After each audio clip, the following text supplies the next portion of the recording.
मेरे सामने एक कानूनी समस्या है और ये कानूनी समस्या सिर्फ मेरी नहीं, किसी के साथ हो सकती है जिसके पास ज़मीन जायदाद है, घर द्वार है, परिवार है।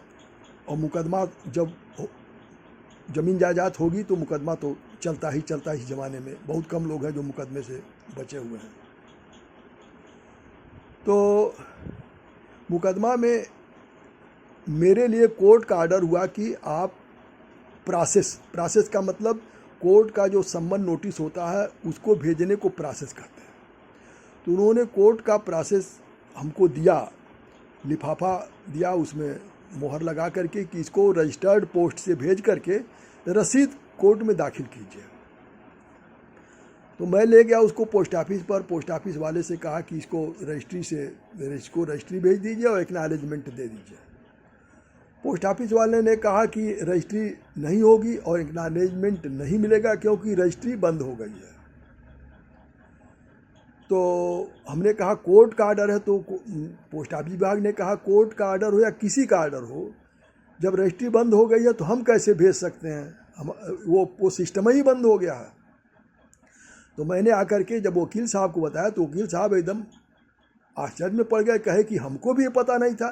तो उन्होंने कहा इसका मतलब जो ये कब से तो बंद हुआ है। तो हमने बताया पिछले जो है कई महीने से बंद है, ये जो उन्होंने बताया कई महीने से बंद है। तो फिर उन्होंने पता किया और पता करके उन्होंने कहा इसका मतलब जो कोर्ट से आर्डर हो रहा है, कोर्ट से तो रोज़ लगभग अनेकों आर्डर हो रहा है वो रजिस्ट्री से भेजने का, और उसको भेजा भी जा रहा है और रसीद कोर्ट में जमा भी हो रहा है। इसका मतलब उनका कहना था कि जितना भी कोर्ट में दाखिल हो रहा है वो सब फर्जी है, क्योंकि जब रजिस्ट्री बंद हो गई है तो स्पीड पोस्ट की रसीद लगा करके रजिस्ट्री के जगह पर कोर्ट में दाखिल हो रहा है। और ये मामला कभी भी खुलेगा तब तो जिसने वो रजिस्ट्री के जगह पर स्पीड पोस्ट का दाखिल किया वो तो फंस जाएगा, और जो फैसला हुआ फैसला भी रद्द हो जाएगा।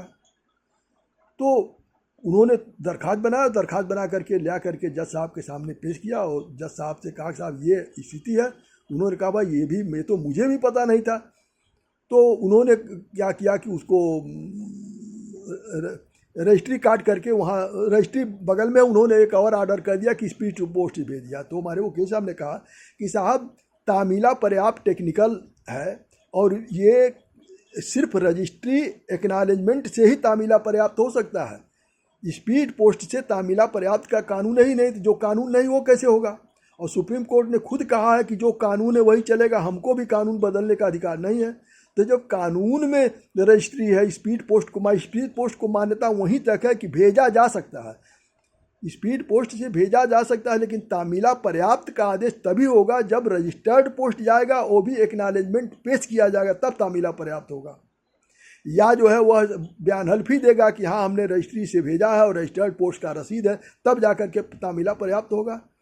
तो जो शपथ पत्र देगा, शपथ पत्र का मतलब 100% जो चीज़ सत्य होता है उसी का शपथ पत्र दिया जा सकता है।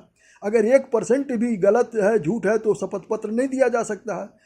तो जब जो चीज़ है ही नहीं, जब रजिस्ट्री है ही नहीं, तो उसको कैसे जो है उसको भेजा गया। तो ये तो सब लोग फंस जाएंगे और सारे मुकदमे पेचीदगी फंस जाएगी। जब जिसको पता चलेगा, धीरे धीरे वकील लोगों को पता चलेगा कि जितने भी दाखिल हो रहे हैं रसीद ये सब फर्जी हैं, एक भी रजिस्ट्री नहीं, सब स्पीड पोस्ट है, तब तो कोई भी वकील जब जानेगा तो उसको तुरंत उसका फ़ायदा उठाएगा। वो क्यों जो है जिसके खिलाफ होगा वो फ़ायदा उठाएगा, जिसके पक्ष में होगा चुप लगा जाएगा, वो अपने मौकिल से भी नहीं बताएगा। तो उन्होंने कहा सर ये मामला छोटा नहीं है, इस मामले को रिफ़र किया जाए ऊपर, और जैसा ऊपर का जब तक कानून नहीं बदलेगा तब तक इसमें कुछ नहीं हो सकता है।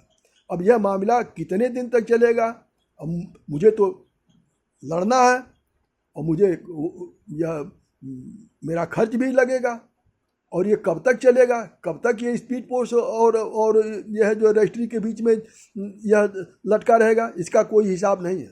ये कब तक चलेगा, ये मामला कब तक चलेगा। जब तक कानून नहीं बदलेगा तब तक ये ऐसे ही चलेगा, क्योंकि ये कार्यकारी आदेश से, एग्जीक्यूटिव आर्डर से कानून नहीं बदलता है। हमारे वकील साहब ने कहा कि सुप्रीम कोर्ट जो है 1978 में ही संविधान पीठ ने कह दिया है कि कानून ही चलेगा, कार्यकारी आदेश नहीं चलेगा।